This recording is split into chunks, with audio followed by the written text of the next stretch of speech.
Hello दोस्तों, आप देख रहे हैं लैब वाला एडवांस और आज हम बात करेंगे सेमी ऑटोमेटिक बायोकेमिस्ट्री एनालाइजर को कैसे कैलिब्रेट करते हैं। अगर कैलिब्रेशन ना किया जाए तो रिपोर्ट गलत आती है, रिपोर्ट गलत आएगी तो पेशेंट का ट्रीटमेंट भी गलत होता है। इसलिए सेमी ऑटोमेटिक बायोकेमिस्ट्री का कैलिब्रेशन समय समय पर करना बेहद जरूरी होता है, क्योंकि अगर रिपोर्ट गलत होगी तो पेशेंट का और डायग्नोस गलत होगा तो पेशेंट का ट्रीटमेंट भी गलत हो जाएगा। इसलिए कैलिब्रेशन करना बेहद जरूरी होता है। इस वीडियो में हम जानेंगे कैलिब्रेशन क्या होता है, कैलिब्रेशन करना क्यों जरूरी होता है, स्टेप बाय स्टेप कैलिब्रेशन के सारे स्टेप हम इस वीडियो में जानेंगे। कैलिब्रेशन का मतलब क्या होता है? कैलिब्रेशन एक स्टैंडर्ड रेफरेंस के साथ मशीन की कंपैरिजन होता है, जिससे इंश्योर होता है कि आपके टेस्ट रिजल्ट रिलायबल हैं, आपकी मशीन ठीक चल रही है और ठीक से रिजल्ट दे रही है, जिससे आप पेशेंट को रिपोर्ट दे सकते हैं। ये हर एक लेबोरेटरी को समय समय पर अपनी इंस्ट्रूमेंट का कैलिब्रेशन करना बेहद जरूरी है।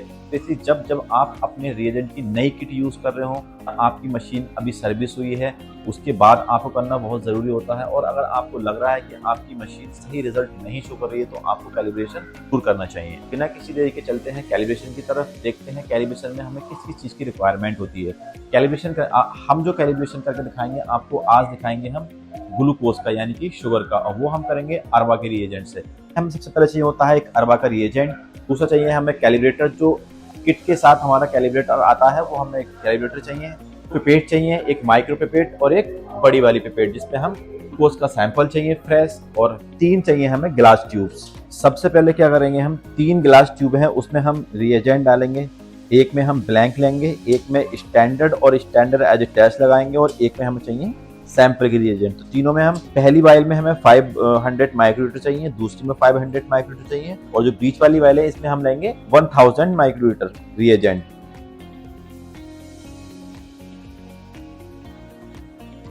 ये हमारा कंप्लीट हो गया है। जो हमारी ब्लैंक वाली वाइल है, यहाँ पर हमने ग्लूकोज का पैरामीटर सेट कर लिया है। ब्लैंक चाहिए, स्टैंडर्ड चाहिए और सैंपल चाहिए। तो ब्लैंक के लिए हमने वाइल्स बना ली हैं। पहली वाली वाइल जो है हमारी ब्लैंक की है, दूसरी है हमारी स्टैंडर्ड की, और तीसरी है हमारी टेस्ट की जिसमें हम टेस्ट लगाएंगे। पहली वाली में हमने डाला है 500 माइक्रो, दूसरी में डाला है हमने 1000 माइक्रोलीटर, और तीसरी में डाला है हमने 500 माइक्रोलीटर रिएजेंट। तो ब्लैंक वाली में हमें सैंपल न डालते हुए इसमें डिस्टिल वाटर डालेंगे। बीच वाली वाइल हमने 1000 रिएजेंट लिया है, क्योंकि इसमें हम स्टैंडर्ड भी लगाएंगे और इसको हम स्टैंडर्ड एज ए टेस्ट भी लगाएंगे। तो यहाँ पर हम जो हमारा स्टैंडर्ड आया है किट के साथ, इस स्टैंडर्ड को हम इसमें 10 डालेंगे और इसमें हम 5 अपना सैंपल डालेंगे और 15 मिनट के लिए इंक्यूबेट करेंगे और फिर उसके बाद में टेस्ट लगाएंगे। सबसे पहले हम जो ब्लैंक वाली वाइल थी हमारी, ब्लैंक वाली में 5 हम डिस्टिल वाटर डाल देंगे। स्टैंडर्ड को हम 10 लेंगे, जिसमें हमने 1000 लिया है उसके अंदर हम स्टैंडर्ड डाल देंगे। जो सैंपल वाली वाइल है हमारी, उसमें हम 5 माइक्रोलीटर सैंपल डालेंगे अपना।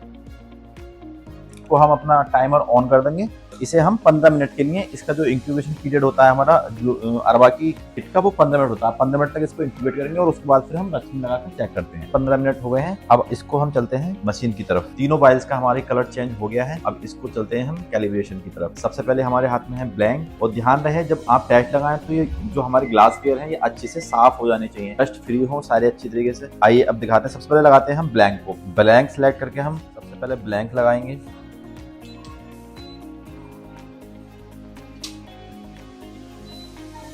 ब्लैंक के बाद चलते हैं हम स्टैंडर्ड पर। स्टैंडर्ड है हमारा, ये स्टैंडर्ड लाएंगे, ठीक। और इस स्टैंडर्ड की जो कंसंट्रेशन है ना, कंसंट्रेशन इस स्टैंडर्ड की थी 100। तो जब हम स्टैंडर्ड एज ए टेस्ट लगाएंगे तो इसकी कंसंट्रेशन 100 के आसपास ही आनी चाहिए, 100 या 1 से ऊपर या 1 नीचे।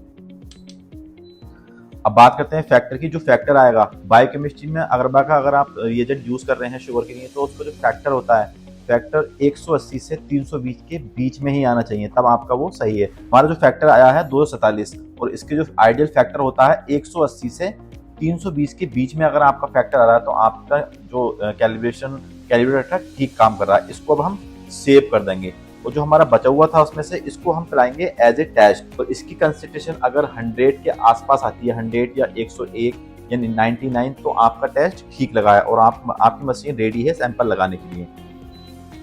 ये हमने स्टैंडर्ड को एज ए टेस्ट लगाया है, जो 100 आना चाहिए। अगर 100 आया तो मशीन ठीक है, वरना हमें दोबारा कैलिब्रेट करना पड़ेगा। हमारा स्टैंडर्ड एज ए टेस्ट आया है 99.7, यानी कि 100 के आसपास ही है, मतलब हमने ठीक कैलिब्रेट किया है मशीन को। अब जो हमारा सैंपल लगा रहे हैं तो इसका रिजल्ट 99.9% एक्यूरेट होगा, ठीक है। अब देखते हैं टेस्ट हमारा आता है। पेशेंट का जो रिजल्ट आया है हमारा शुगर का, वो 268 आया, यानी कि 268 शुगर है, और ये बिल्कुल एक्यूरेट है।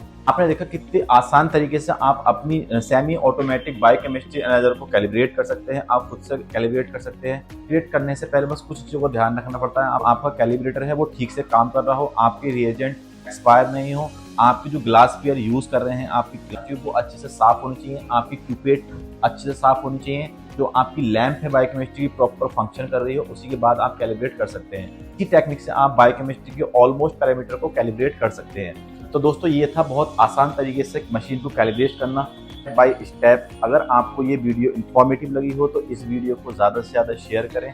इस वीडियो के अंत में अपने राय जरूर कमेंट करें कि आपको ये वीडियो कैसी लगी। अगर आपको नेक्स्ट वीडियो किसी और टॉपिक पे चाहिए, बायोकेमिस्ट्री या हेमेटोलॉजी या सीरोलॉजी किसी और टॉपिक चाहिए, तो आप हमें कमेंट करके बता सकते हैं। वीडियो को ज़्यादा से ज़्यादा शेयर करें, यूट्यूब पर हमें सब्सक्राइब करें।